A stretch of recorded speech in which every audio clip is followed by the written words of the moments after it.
Bien, ¿cómo están? Muy buenas noches. Nuevamente es un gusto encontrarnos en esta capacitación que estamos organizando a través del Consejo Regional 3 Lima y el Comité de Educación Médica Continua. Pero también es una pena porque hoy son nuestras dos últimas charlas de este curso internacional de tópicos selectos en medicina para médicos generales y especialistas.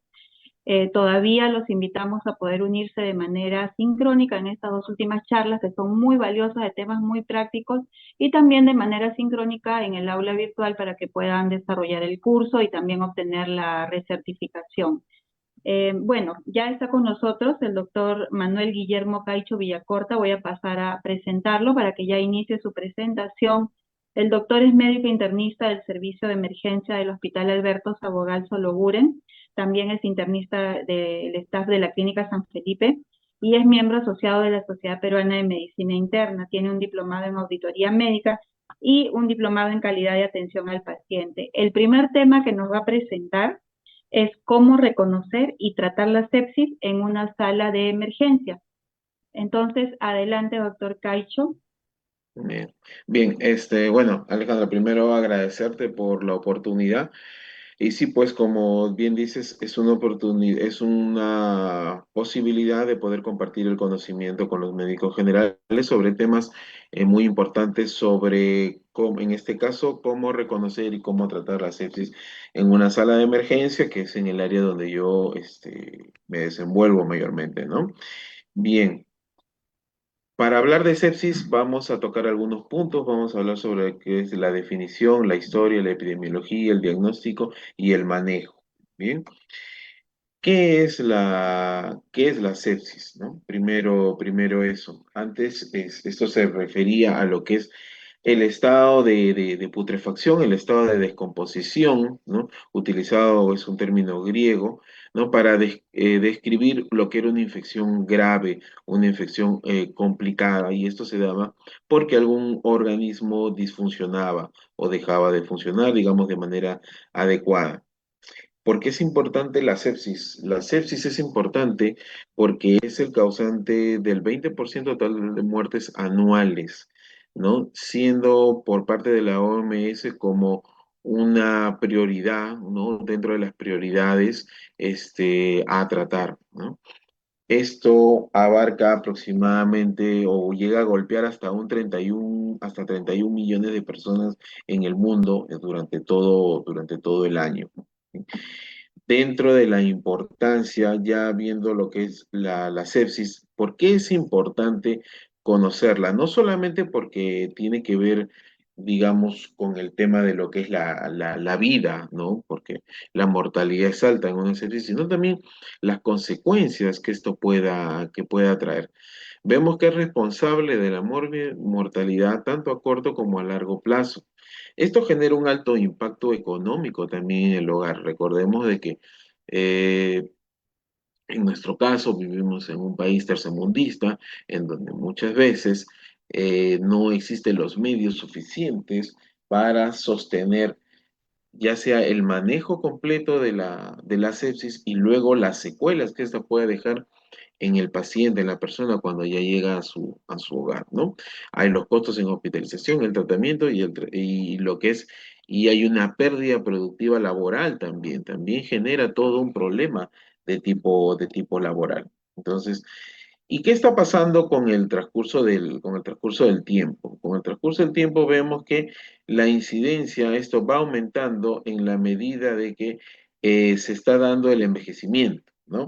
El envejecimiento de la población, vemos que cada vez la población es más vieja, la expectativa de vida está aumentando. Antes se hablaba de 60, 70, ahora estamos en más de 70, 75 años aproximadamente de expectativa de vida como base, ¿no? Entonces, esto hace de que aumente la posibilidad de personas con mayor cantidad de comorbilidades propias de la edad o propias de la secuela de haber tenido algún proceso infeccioso, en este caso grave, como podría ser una sepsis, ¿no? A lo largo del tiempo, el manejo de la sepsis se ha ido tomando de diferentes formas. ha habido diferentes estudios, básicamente hablamos de lo que son las campañas de sepsis, ¿no? Y en donde la investigación ha sido fundamental en esto, ¿no? Se ha ido cada vez aclarando muchos de los conceptos que antes pensábamos que eran verdades absolutas, ahora nos damos cuenta que son verdades transitorias.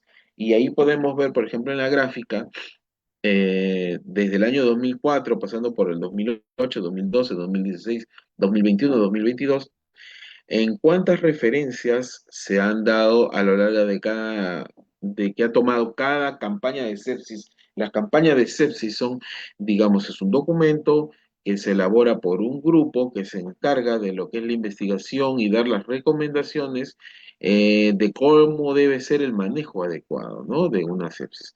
Y si vemos, en el 2004 había 135 referencias y en el 2021 653 referencias, ¿no? O sea, prácticamente casi que más de quintuplicado la cantidad de referencias. Esto indica la cantidad de investigación, ¿no? Que se hace con respecto al tema. Bien. Siguiendo esto, vemos acá también cómo ha evolucionando los estudios acerca de las guías de manejo con respecto al manejo al manejo de la sepsis, ¿no? Bien, ¿por qué hablábamos de por qué es importante el manejo de la sepsis? Ahí podemos ver que se produce por lo menos 11 millones de muertos dentro de cada uno, cada 2,8 segundos. Imagínate la gran cantidad de fallecidos que puede haber, ¿no? Entonces, esa es la importancia. Ya que sabemos lo que es sepsis, vemos la importancia, vamos a hablar sobre lo que es la fisiopatología de la sepsis. Dentro de la qué es la sepsis? La sepsis es un proceso inflamatorio alterado, distorsionado entre lo que es el reconocimiento molecular que debe dar el agente patógeno y las moléculas derivadas del huésped. Estas se conocen como PAMS y como DAMS. Estas interactúan, ¿no? Y van a generar numerosas señales a lo que es la célula presentadora de antígeno y genera toda una cascada de transcripción que produce finalmente la inflamación, va a aumentar el metabolismo celular y va a activar una inmunidad adaptativa, se llama esto, en el cual es como que el sistema inmune no funciona de manera adecuada. Es justamente por eso que se llama una inmunidad adaptativa. Uno de los inductores más conocidos es justamente la endotoxina o el lipopolisacárido que producen las bacterias gram negativas, producen gran cantidad de este lipopolisacárido, ¿no? ¿Ya? Y ¿cuál es la acción de este lipopolisacárido que producen las bacterias gram negativas que generan un sistema monocito macrófago? Es la activación de estas cascadas, ¿no? Que va a producir una fase adaptativa a la infección y esto va de la mano con un estado protrombótico, un bloqueo fibrinolítico, un estado procoagulante, ¿no? Con elevación tisular del plasminógeno, del inhibidor, ¿no? Esto en cuanto a lo que es la parte bioquímica y en lo que es la parte de tejido, la diana o el punto específico en donde actúan es a nivel del endotelio, ¿no? En el endotelio es en donde, que es un tejido, es un órgano vivo, donde afectan sus propiedades anticoagulantes, antitrombóticas y profibrinolíticas, ¿no? Entonces, esto es la explicación que posteriormente nos va a ir entendiendo por qué se dan los diversos procesos. Acá tenemos justamente la relación entre entre el PAMS, que es la actividad producida por el patógeno, y el DAMS producido por el huésped, y esto produce una señal a nivel de la transcripción de diferentes factores, ¿no? Ahí vamos a tener la interleuquina 1, la interleuquina 6, interleuquina 8, 12, ¿no? Factor de necrosis tumoral, ¿no? Y va esto a degenerar finalmente en una alteración de la inmunidad celular y una inmunidad humoral, lo que llamamos la inmunidad adaptativa, mediado por los linfocitos B y por las inmunoglobulinas, ¿no? Entonces, esto va a generar, por otra parte también, disfunción de la célula, va a generar apoptosis, ¿no? Acá tenemos una lista de diferentes factores, mediadores inflamatorios, donde tenemos la interleuquina 1, la 2, la 4, la 6, la 8. Y acá es lo que les estaba diciendo ya de manera gráfica, en donde están las endotoxinas producidas por la partícula, y acá está la respuesta la respuesta celular, ¿no? Donde se va a producir toda la cascada inflamatoria, y finalmente el daño a nivel de todo el endotelio, ¿no? Al dañar el endotelio, esto produce una alteración en lo que es la filtración, alteraciones de la presión oncótica, daño a nivel del endotelio, mayor generación de cascadas, es un estado procoagulante, y eso es lo que va a generar lo que es la disfunción orgánica, ¿no? Antes de hablar de sepsis, el paso previo, tenemos que ver lo que es el sistema de respuesta inflamatoria sistémica. Ahí tenemos algunos criterios de lo que son la alteración de la frecuencia cardíaca, más de 90, la frecuencia respiratoria más de 20, una alteración en los leucocitos mayor de 12.000 o menor de 4.000, y una temperatura mayor de 38 o menor de 36. ¿Cómo vamos a reconocer nosotros cuando si estamos delante de una persona en un estado séptico, o la sospecha de una persona en un estado séptico? Pues hay que ver la presencia de posibilidad de fiebre, ¿no? Fiebre. Acá tenemos un anacronismo justamente con la palabra fiebre, que está en inglés, ¿no? El anacronismo, pero ahí ponemos la presencia de fiebre o de demasiado frío, perdón, este, fiebre o escalofrío, ¿no? La presencia de dolor, ¿no? Dolor o disconfort. Es muy importante saber interpretar algunos pacientes, sobre todo pacientes con alguna secuela neurológica o pacientes ancianos. No necesariamente nos van a decir me duele esto, me duele aquello, ¿no? Entonces, hay que tratar de interpretar su fase dolorosa, el disconfort, de repente no están quietos, están intranquilos. Esa puede ser una manifestación de dolor, ¿no? El estar disconforme, ¿no? El no poder dormir, ¿no? El estar agitado, esa puede ser una manifestación. Bien, después tenemos alteraciones en la coloración de la piel, puede haber palidez, puede haber también alteración en las extremidades distales, un poco de frialdad, un poco de coloración media moteada, un poco de cianosis podría haber, ¿no? Alteraciones para dormir, estado confusional, eso también es importante, que esté somnoliento, que esté con dificultad para respirar, que tenga movilización de secreciones, ¿no? La sensación de sentirse enfermo, también sensación de malestar, sensación de que se siente demasiado débil, ¿no? Y una dificultad finalmente para respirar.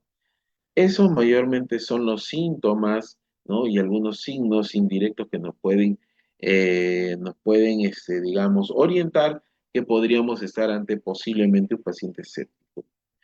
Hay que reconocer de que muchos estados infecciosos y no infecciosos también podrían dar alguno de estos síntomas. Por eso es que no solamente es una parte, hay que ver todo lo que es la evaluación clínica y finalmente unirlo con los exámenes laboratoriales. Una vez de que tenemos un paciente con alguna de estas características y comenzamos un manejo, dentro de nuestro manejo, hay algunos scores que nos van a predecir, nos pueden ayudar para valorar qué tan posible esta persona podría llegar a fallecer o qué grado de mortalidad tiene. Para eso existen algunos scores. Tenemos el score SOFA, el score QSOFA, ¿no? En un momento tenemos el Apache, en algún momento se habló solamente de usar el SOFA en una de las guías de campaña de sepsis, pero finalmente lo que se ha recomendado es utilizar diferentes diferentes escalas, no usar una sola, ¿no? Por ejemplo, el QSOFA se puede usar junto con el SOFA. Acá tenemos las características, lo que necesitamos para el score SOFA, donde está la relación el PAFI, que es la relación de una gasometría arterial entre la presión arterial de oxígeno y el FiO2, ¿no? Ahí vamos a ver injuria pulmonar. Recordemos que por debajo de 300 ya hablamos de un síndrome de distrés respiratorio, ¿no? Por debajo de 150 ya es moderado y por debajo de 100 ya es severo. Alteraciones en las plaquetas. Acuérdense que les hablé de la disfunción plaquetaria. Acuérdense que les hablé del el problema, el sistema monocito macrófago. Entonces, esto se va a comenzar a ver. Alteraciones en las bilirrubinas porque comienza a darse un estado de alteración de los factores de coagulación, del funcionamiento hepático.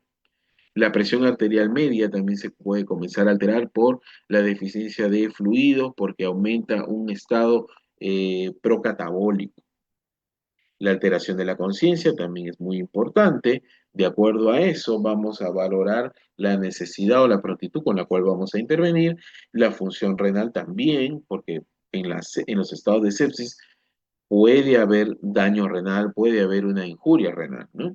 Y el gasto urinario, que también es muy importante porque es el volumen, no solamente se trata de monitorizar pruebas, también tenemos que ver el volumen urinario, porque más adelante también veremos que hay una meta con respecto a eso, ¿no? ¿Ya? Y esto nos da un puntaje. Cuando vemos toda esta escala, esto lo sometemos a un puntaje y y acá podemos Y acá podemos ver, por ejemplo, que cuando tienes menos de 6 puntos es una mortalidad de 10%. Cuando tienes de 10 a 12, mira, la mortalidad se cuatriplica, hasta se quintuplica, 40-50%. Cuando tienes de 15 a 24 puntos, estás a más del 90% de muerte. Entonces es muy importante y nos orienta a esto, ¿no? El QSOF es una forma mucho más rápida, más práctica, ¿no? En donde básicamente, después de todas las variables que les mostré, básicamente vamos a utilizar lo que es la presión arterial, ¿no? Con un cuadro de hipotensión, alteración del estado confusional con la escala de Glasgow y la presencia de taquipnea, más la presencia obviamente de algún foco infeccioso. Es muy simple, es muy práctico, pero no es recomendable que se analice solo el QSOFA. Debería ir de la mano con con otro predictor de mortalidad como para que le dé sustento. Esas son las recomendaciones de la guía actual. Tenemos biomarcadores del más específico actualmente es la procalcitonina, que es una prohormona de la calcitonina, ¿no? Que la ventaja con respecto a la PCR, que es la prueba que comúnmente usamos, es de que netamente está ligado con lo que es la evolución de de la enfermedad producida por bacterias, ¿no? La enfermedad que ocasiona la infección ocasionada por bacterias, con una elevación a las 6 horas que se da de la procalcitonina y un estado que llega entre 12 a 24 horas, digamos, ya se estabiliza, ¿no? El resultado de la procalcitonina y con respecto a su especificidad. Existen algunas recomendaciones donde lo utilizan para lo que es el monitoreo de de la infección, pero no es tan así, ¿no? No es tan así, no. Lo que va a servir siempre es la evolución clínica y la analítica en general, cómo nos va respondiendo, ¿no? No vamos a, digamos, nuestra ruta no debe ser en base solamente a la procalcitonina. La procalcitonina sí nos va a ayudar a diferenciar cuando una infección tenemos sospecha de que podría ser o una infección viral o una infección bacteriana, sí. Nos puede ayudar a tomar decisiones con respecto a rotar un tratamiento antibiótico cuando un paciente está con un proceso inflamatorio, sí, pero tampoco debe ser lo único que nos debe guiar como para la toma de decisiones. Las decisiones las tomamos con un conjunto de marcadores, desde los signos y síntomas clínicos, los análisis laboratoriales y dentro de ellos la procalcitonina. Bien, vemos ahora lo que es ya la parte del tratamiento. En lo que es el tratamiento, ya una vez que hemos reconocido un paciente séptico, ¿qué es lo que dice nuestra guía? Nuestra guía dice que tenemos que empezar antibiótico en la primera hora, si es posible. La terapia tiene que ser empírica. Los cultivos deben de tomarse. La toma de cultivos no debe retrasar el inicio del tratamiento antibiótico, ¿ya? Muchas veces una práctica común que ahora ya se está tratando de desterrar es de que se retrasa el tratamiento antibiótico porque el paciente no orinó o porque no le tomamos el hemocultivo. No, lo que dice la guía en un paciente con sepsis es iniciar el tratamiento antibiótico lo más pronto posible dentro de la primera hora. Bien. Eh, ¿Por qué? ¿Por qué se da esto? Porque esto va ligado con lo que es la morbimortalidad. Si tú un tratamiento antibiótico lo pasas a la segunda, a la tercera, a la cuarta hora, esto sigue una curva en la cual la mortalidad es la que comienza a dispararse en la medida que tú te demores cada vez más en el inicio del tratamiento. ¿Sí? Ahora, ciertos puntos que tenemos que tener en cuenta para el manejo del paciente séptico. Una es el control de la fuente. Es importante mantener o definir el control de la fuente cuando tenemos un paciente con un proceso infeccioso. ¿Y a qué me refiero con el control de la fuente? Que, por ejemplo, si la infección proviene de un absceso, el absceso tiene que ser drenado o tiene que ser ya, te comienzas a preparar hacia eso. Si la fuente es un catéter venoso de alto flujo, de diálisis, y ese es el que está infectado, lo ideal es removerle el catéter. ¿Me explico? Entonces, a eso se refiere con el control de la fuente. Si tienes un catéter, digamos, para de algún dren, ¿no? Y eso está infectado, lo que indica el control de la fuente para mejoría es el retiro lo más pronto posible. El inicio del tratamiento antibiótico, como le dije, lo más pronto igualmente. Y acá viene una parte controversial, ¿no? Lo que es la restauración de la perfusión tisular. Las guías, lo cual es la idea, aumentar la precarga para tratar de suplir ese estado de depresión vascular y de vasodilatación que nos está generando la sepsis. Recuerden al comienzo, cuando les expliqué sobre la fisiopatología, les había hablado que se estaba dando cascadas inflamatorias, se estaba dando alteración a nivel del endotelio y alteración de lo que es el sistema monocito macrófago. Entonces, esto genera depresión de volumen, genera vasodilatación. Entonces, una de las estrategias es justamente aumentar la precarga. Por eso es de que se habla de dar una cantidad de bolos de 30 mililitros por kilo de cristaloide dentro de las primeras 3 horas de reanimación. Lo pongo con interrogación porque ¿qué es cuál es la contraparte a esto? La contraparte es justamente de que también existen documentos en donde se habla de que la fluidoterapia también es dañina, puede dañar el glucocálix, puede haber congestión pulmonar, efectivamente.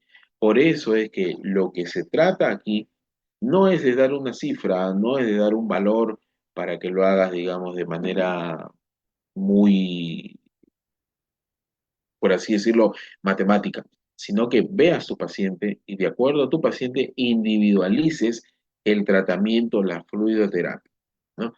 Porque también se puede dar coloides, ¿no? La disquisición entre coloides y cristaloides es una disquisición ya que tiene bastante tiempo. Los últimos estudios hablan un poquito más hacia el uso de cristaloides, ¿sí?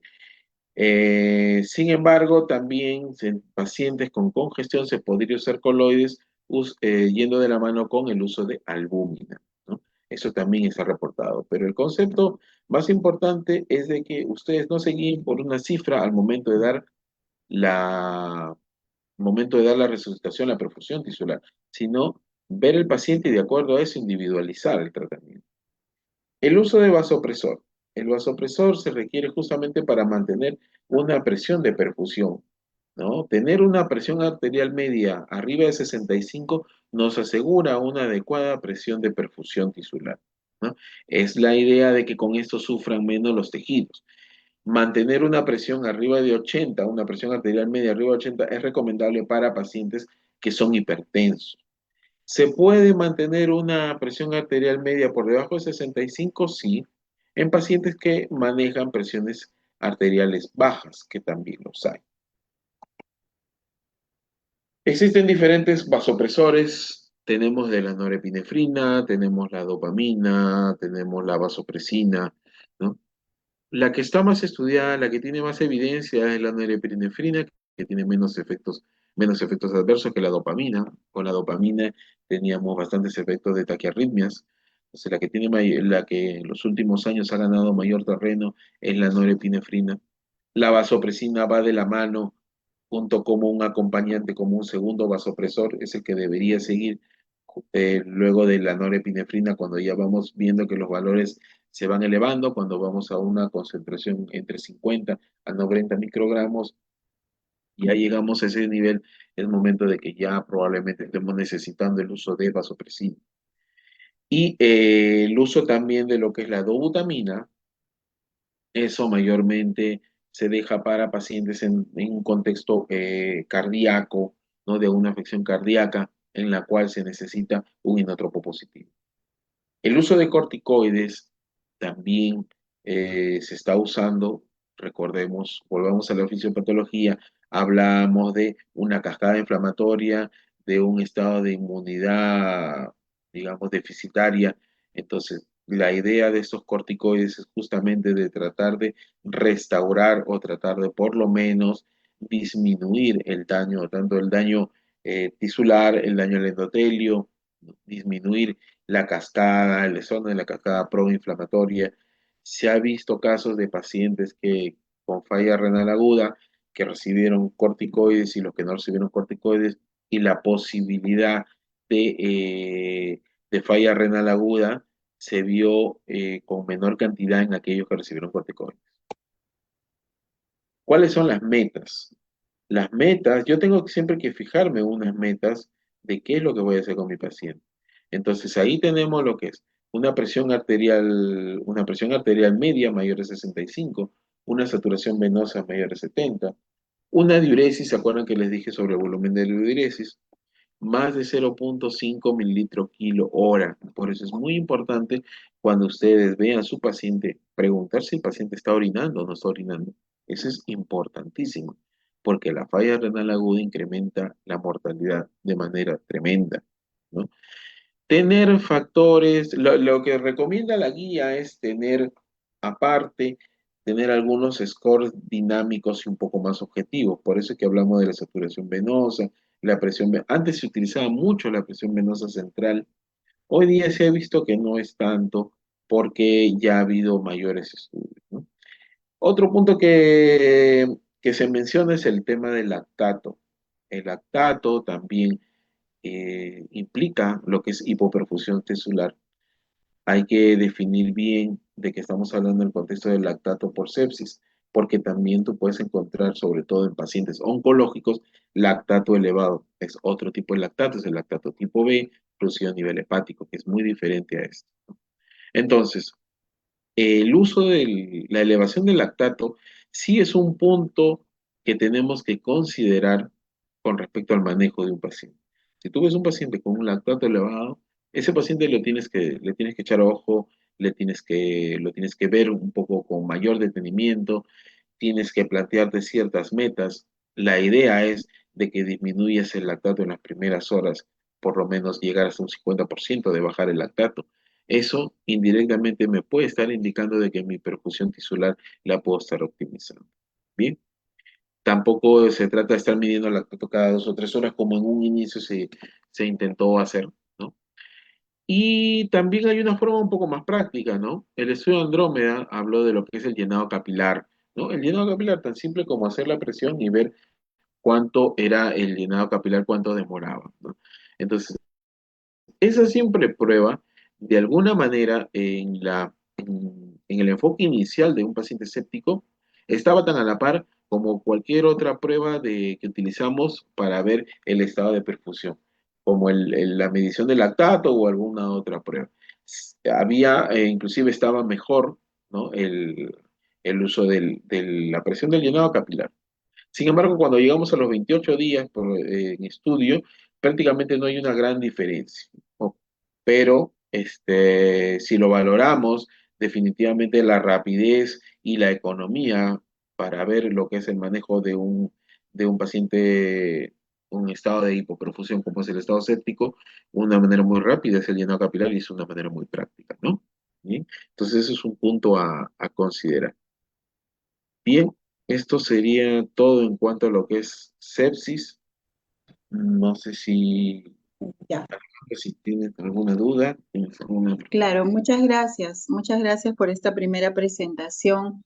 Bueno, en realidad los puntos están bien claros, hay bastante información, pero de todos modos, por favor, Manuel, un comentario eh, como lo has mencionado, sobre sepsis y antibiótico, ¿no? El momento del inicio del antibiótico y también del antibiótico adecuado, ¿no? Un comentario en general, porque también hay otra cosa que estamos viviendo y que es la resistencia a los antibióticos, ¿no? A veces uno empieza con un antibiótico y luego tiene que ir a veces más bien ampliando el espectro eh, y a veces no hay resultado tampoco, ¿no? Eso sería lo primero, entonces, en cuanto a antibióticos. Y lo segundo es, por favor, aclararnos el uso de corticoide, ¿no? Si bien sabemos que se usa por una insuficiencia suprarrenal relativa que se presenta en sepsis, pero yo no entiendo por qué se usa de manera indiscriminada también, ¿no? Y cuánto tiempo, porque lo dejan el corticoide ahí, ¿no? No, parece que no hubiera un parámetro. ¿Cuál es el alcance, por favor, de En, estas dos preguntas? exactamente. Sí, Alejandra, mira, tenemos a veces la mala costumbre, a veces trato de luchar ahí con los chicos en la residencia, con los residentes, de que cultiven, digamos, esa manera de la cultura de cultivar, valga la redundancia, ¿no? De tomar cultivos. Porque muchas veces en el afán de empezar el tratamiento y todo, nos olvidamos de cultivar. Y entonces es muy importante tomar cultivos. Tomar cultivos de orina, tomar cultivos hemocultivos, ¿no? Tomar cultivo de secreción, si estamos hablando de una neumonía nosocomial. También tiene algo muy importante, de que hay que conocer la epidemiología de cada centro hospitalario. Esa es una labor que todos nosotros tenemos que tener, saber cómo es la epidemiología de mi hospital, ¿no? Hablar con la parte de lo que es de epidemio, ¿no? Cómo están los patrones de resistencia de mis hemocultivos, de mis urocultivos, ¿no? Ver también de acuerdo a la ubicación, ¿no? Tratar de ver más o menos los gérmenes más comunes. Si estamos hablando, por ejemplo, de una infección de tipo respiratoria, vamos a plantear la posibilidad de completar gérmenes tanto gran negativos y también, por ejemplo, gran positivos, ¿no? Es muy importante acá ver si hubiera neumonías intrahospitalarias, o también en los urocultivos, también muchas veces tenemos que ver la presencia, por ejemplo, de carbapenemasas, ¿no? Entonces hay que saber bien, sí, como tú dices, para la toma de decisiones, ¿no? A veces tomarse un poquito, unos par de minutos en revisar la historia, ¿no? Porque muchos de los pacientes tienen una historia previa, sobre todo, estos son los pacientes que nos traen más problemas, ¿no? Como tú dices, los que se automedican, eso. Entonces, tomar unos minutos en revisar un poquito los datos nos podría ayudar para orientar la terapéutica, ¿no? Preguntar qué medicina tomó, qué tratamiento recibió y ver en cuánto tiempo y si hubo ciertos fracasos. Eso nos puede orientar para poder tomar decisiones entre utilizar de repente de frente un carbapenén, ¿no? O de repente utilizar quizás una cefalosporina o una quinolona. Mucho va a depender también de su historia previa y a veces no indagamos. Y con respecto al uso del corticoide, el uso del corticoide tiene que ser un uso racional y tiene que ser un retiro, digamos, o sea, la idea del corticoide no es empezar el corticoide desde un comienzo, ¿no? Hay que ser muy precisos. ¿no? Mayormente tú lo tienes que usar el corticoide en un paciente con un cuadro de hipotensión que no te responde a fluidoterapia y que no te responde de manera adecuada al uso de vasopresores. Ahí puedes tú iniciar un corticoide, ¿no? Una dosis de corticoide, considerando que rápidamente este paciente, si tú tienes una mejoría, ¿no? Una mejoría en lo que es los niveles de presión arterial media y una estabilización del cuadro, ¿no?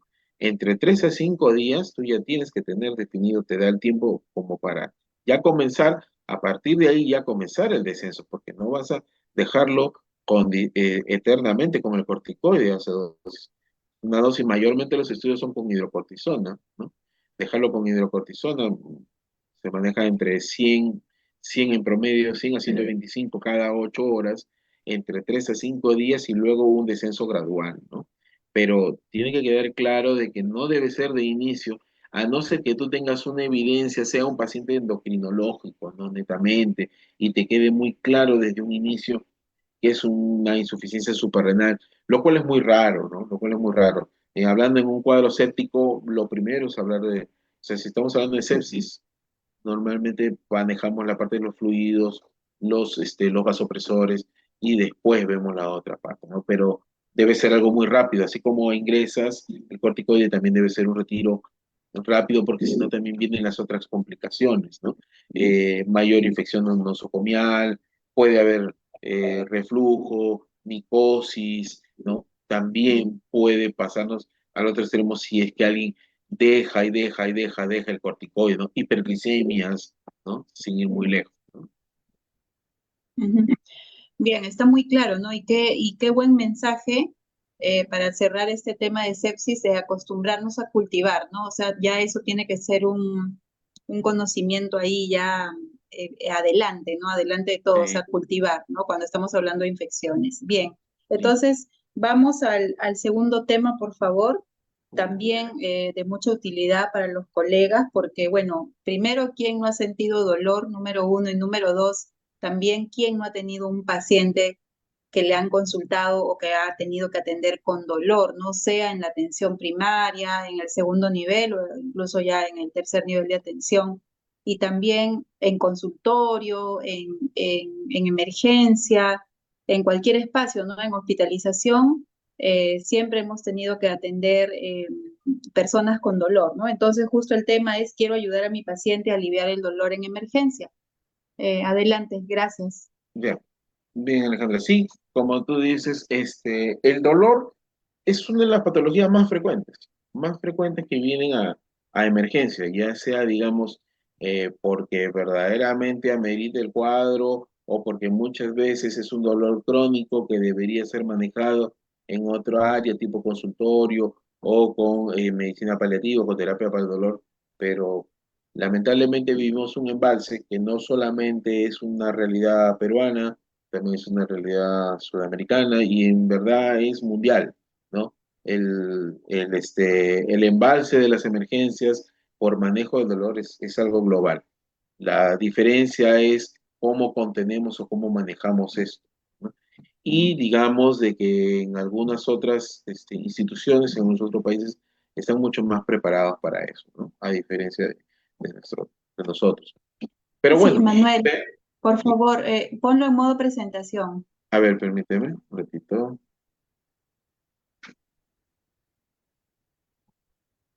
Ahora sí, bien. Bien, entonces, dicho esto, vamos a ver lo que es el... Hola, hola.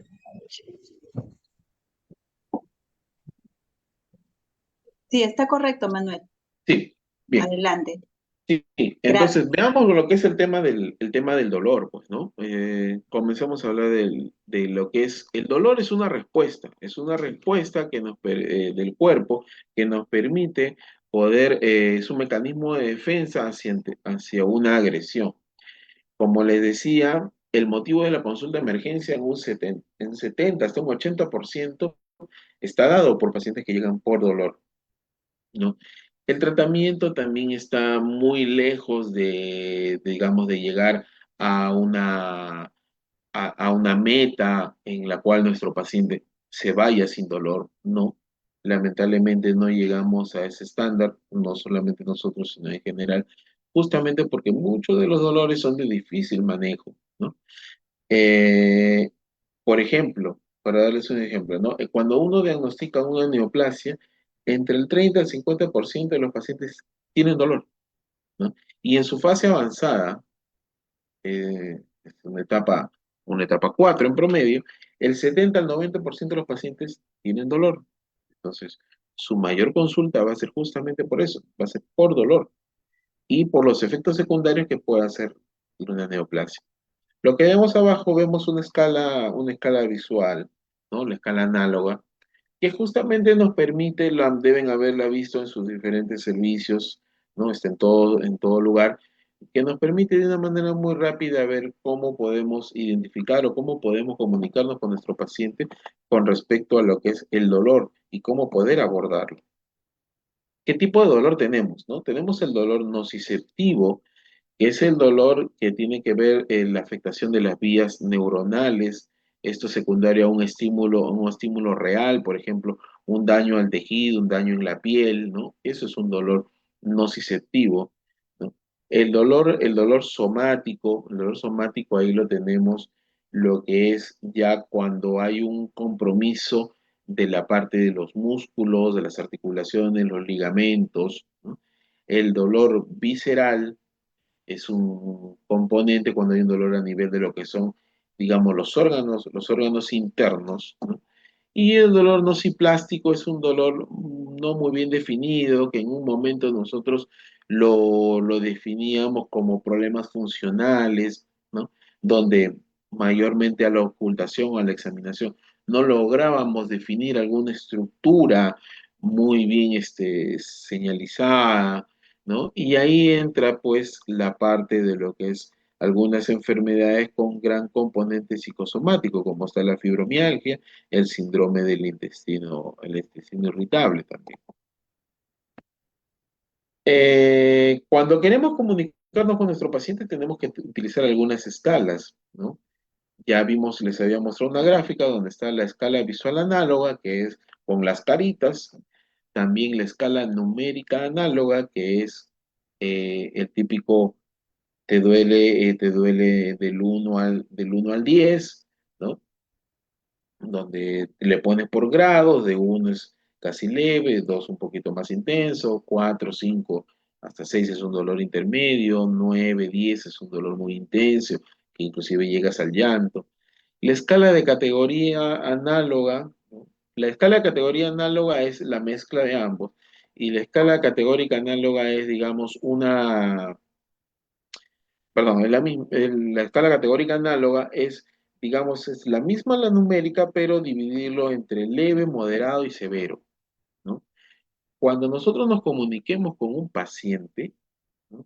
Tenemos que explicarle qué es la escala, porque muchas veces ellos no entienden y eso es muy importante. A veces yo veo que van y les preguntan, señora, en una escala del 1 al 10, ¿cuánto se pone usted de dolor? Y a veces el paciente suelta un número por soltar y a veces no se corresponde.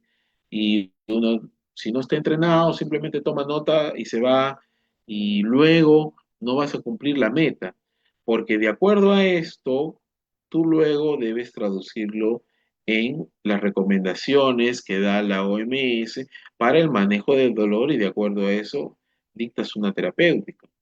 Entonces es muy importante el abordaje al paciente en lograr el lenguaje por el cual lo podamos comunicar. Si no tienes una escala análoga, siéntate y explícale lo que son los valores del 1 al 10, explícale cada número, ¿no? Yo particularmente trato de siempre explicarles antes de decirles cuánto valor tiene, ¿no? Y si de repente se les nota, es una persona que se les confunde esto, háganlo sencillo, leve, moderado a severo, pero traten de darle una pauta. Otra recomendación es siempre, sobre todo cuando hagan las reevaluaciones, ¿no? En emergencias, sobre todo eso es muy importante, preguntarle con cuánto de escala usted llegó, ¿no? Y con cuánta escala tiene ahora.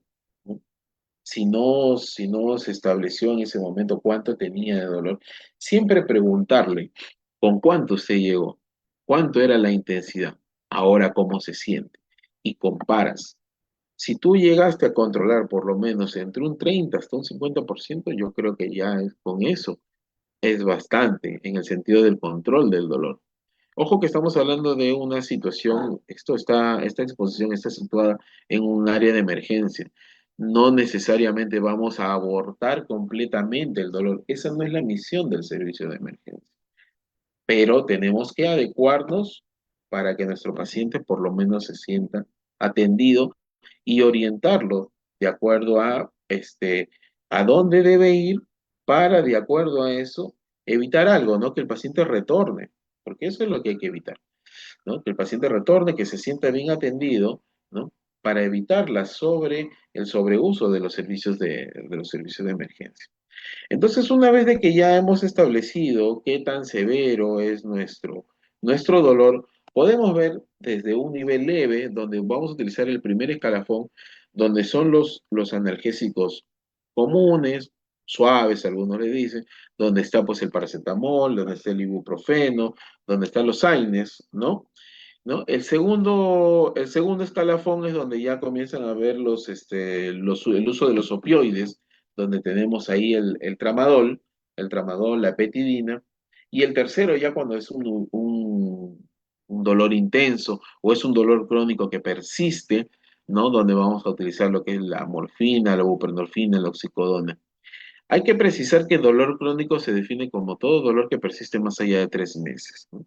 Acá vamos a tener morfina, buprenorfina, hidromorfona, fentanilo en sus diferentes presentaciones.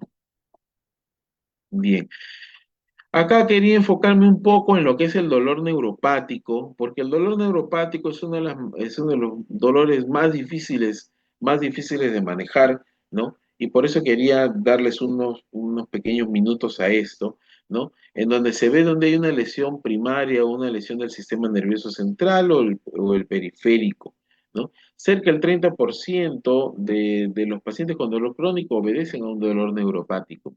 Mayormente ustedes saben que tenemos bastantes pacientes con cáncer, entonces la misma enfermedad puede producir este dolor neuropático, caracterizado por disestesia, sensación de quemazón, sensación de ardor, sensación de agujas, ¿no? Un dolor a predominio nocturno en su mayoría, ¿no?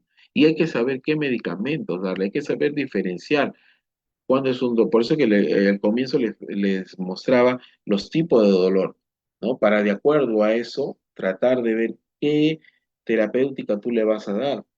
Tú no puedes darle a un paciente con un dolor neuropático un AINE, ¿no? Como meta. Por ahí que sí le puedes dar como un complemento quizás, pero no puede ser la base del tratamiento un AINE, un analgésico no esteroideo, ¿no? Porque no va a hacer efecto, ¿no? Definitivamente, justamente por su fisiopatología, porque tiene que ver con el daño axonal. Entonces, acá lo que necesitamos en este caso son otro tipo de fármacos. ¿Sí? Acá tenemos una diferencia entre el dolor neuropático y el dolor nociceptivo. Daño al nivel del sistema nervioso, daño a nivel de lo que es tejido, la sensación acá de adormecimiento, de parestesias, en el otro no lo presenta, la hipersensibilidad, mayormente el dolor neuropático, el dolor nociceptivo es poco común, ¿no? Es muy frecuente el dolor neuropático que se irradia hacia la zona distal. El dolor nociceptivo generalmente es en la zona de la lesión, ¿no? Y alrededor, difícil que se irradie algo, ¿no? Paroxismo, sí, paroxismo de por momentos que vienen ciertas crisis de dolor, ¿no? Y el dolor nociceptivo es poco común que lo presente. ¿Bien? Esta es una gráfica de lo que son la comunicación de las fibras hacia el nivel de la corteza y luego viene la respuesta cerebral, ¿no? La importancia, ¿por qué es muy importante en el caso de las neoplasias? Porque las neoplasias muchas veces reciben tratamiento con quimioterapia y la quimioterapia, si bien es buena, también tiene sus efectos y muchos vienen por neuropatía periférica. Neuropatía periférica producida por el mismo quimioterápico. Y hay que tratar de comenzar a manejar estos pacientes porque ellos mismos vienen por dolor. Entonces acá tenemos algunos medicamentos, ¿no? Algunos medicamentos comúnmente usados y que producen neuropatía periférica, ¿no?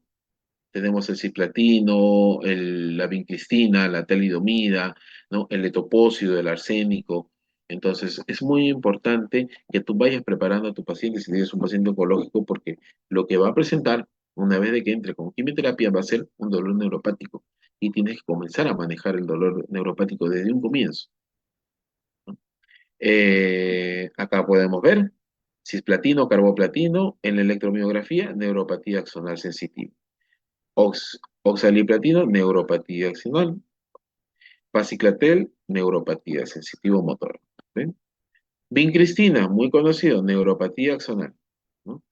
Bortezomib, neuropatía axonal. Talidomina, neuropatía. Es decir, todos o la gran mayoría producen eso. Neuropatía periférica, ¿no?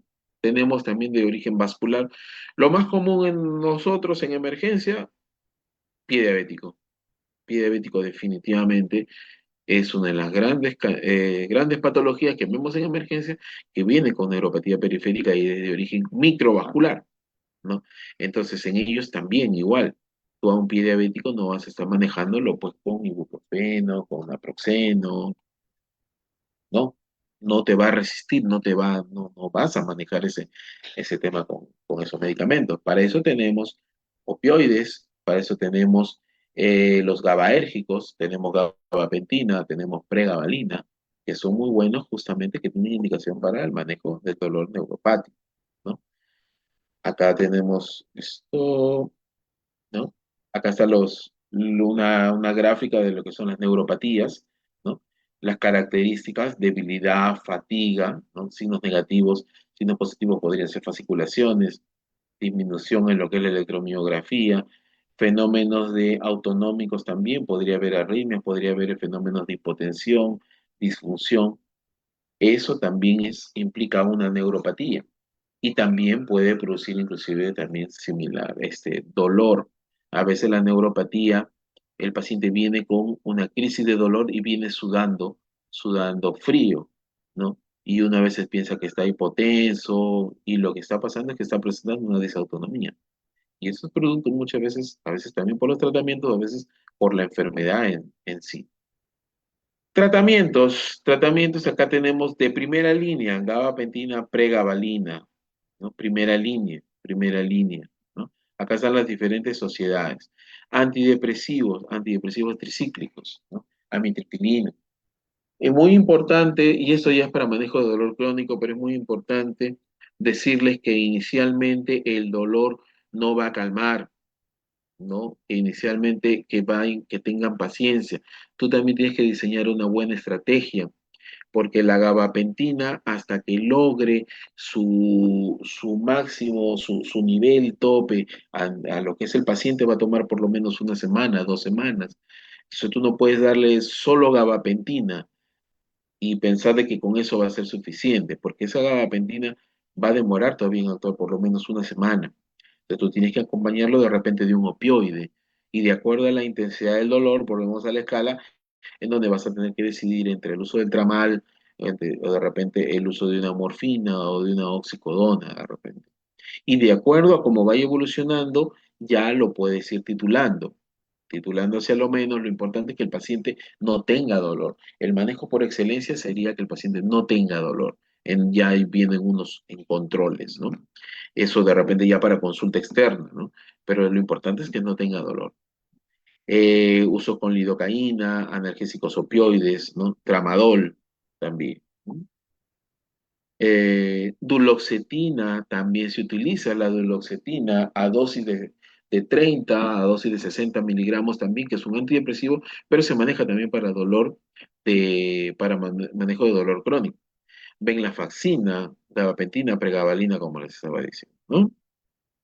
Bien, eso sería todo.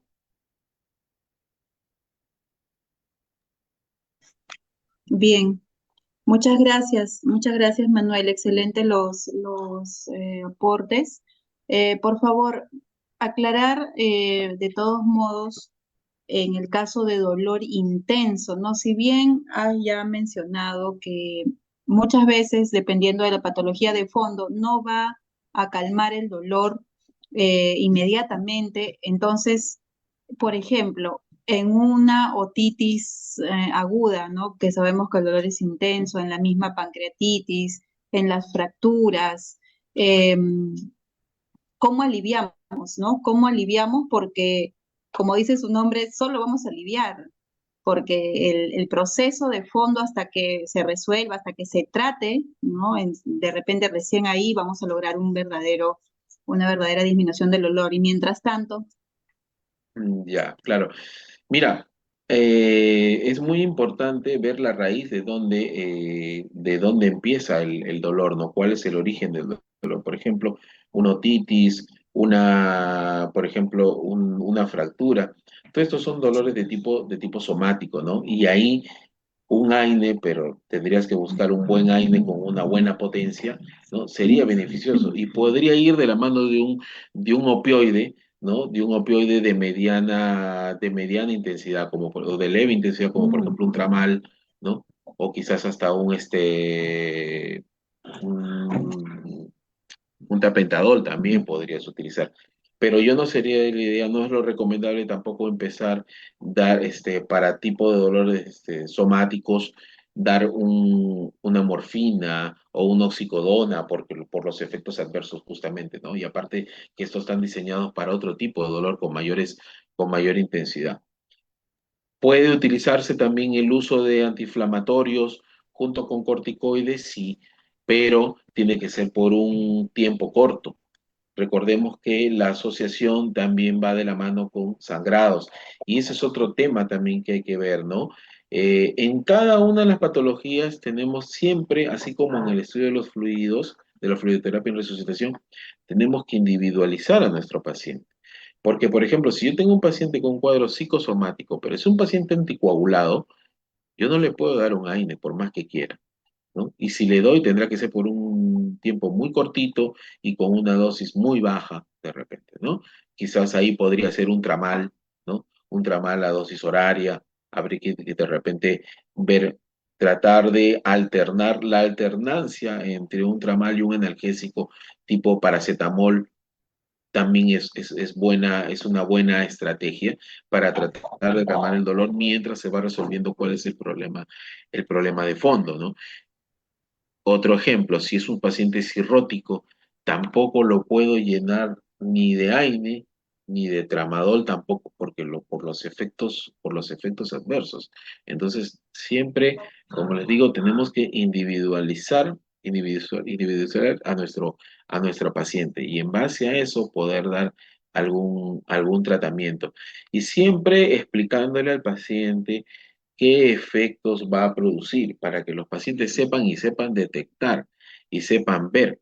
Por ejemplo, en oncología yo he tenido estudios en paliativos y, por ejemplo, hay algo, ¿no? Que tú le enseñas, por ejemplo, al paciente titular a usar el tramadol, ¿no? Y le das con terapia de rescate, por ejemplo, ¿no? Le explicas un rescate, quizás hasta máximo 2 rescates y hasta ahí debe de quedar. Si ese paciente requiere más rescate, tú tienes que explicarle que tiene que acudir nuevamente, que tiene que buscarte porque algo está pasando, o se está infectando, o no están siendo buenas las dosis, o de repente el paciente está muy irregular, o quizás ya está a dosis tope de tramal, por ejemplo, que la dosis de tramal es de 300 a máximo hasta 400 miligramos, y de repente ya es momento de pasar a morfina, ¿no? O pasar a oxicodona. Y algo que debe quedarnos bien claro es que si bien hay que reservarlos, pero no hay que perder el miedo.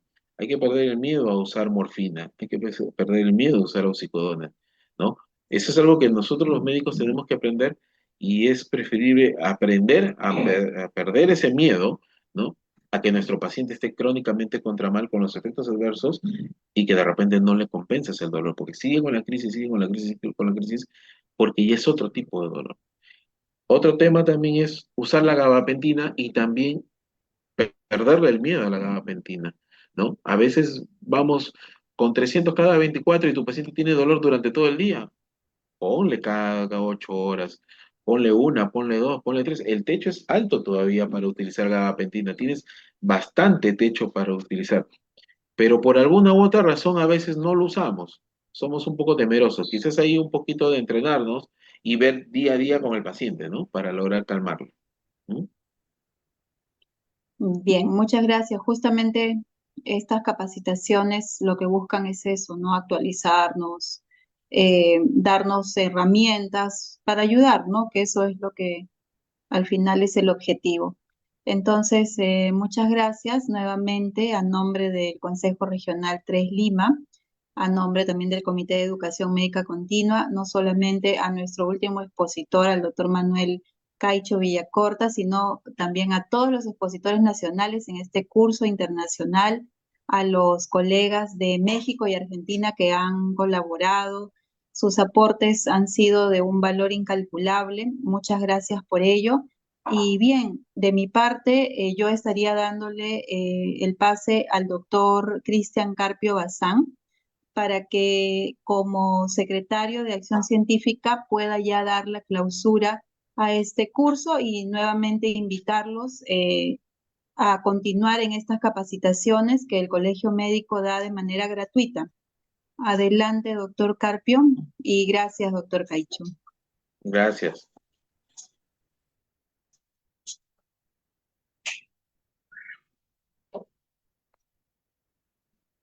¿Está con nosotros el doctor Carpio?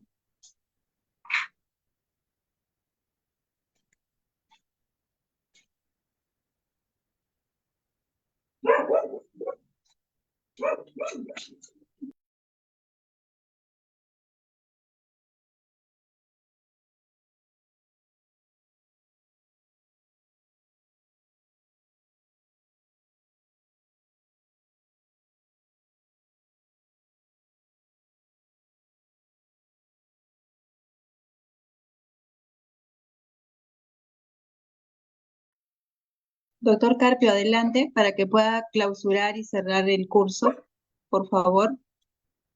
Doctor Carpio. Bien, bueno, lamentablemente seguro ha habido ahí algunos problemitas. Vamos a dar ya por clausurado este curso internacional de tópicos selectos en medicina para médicos generales y médicos especialistas, donde se han abordado pues diversos temas, tratando de escoger lo más útil y lo que pueda ser más práctico en nuestra actividad profesional diaria.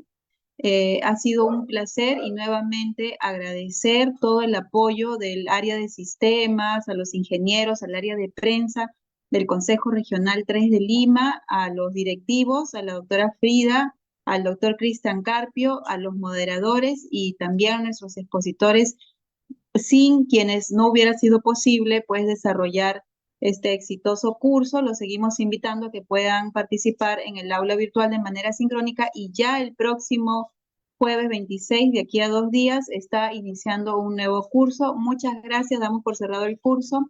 Buenas noches.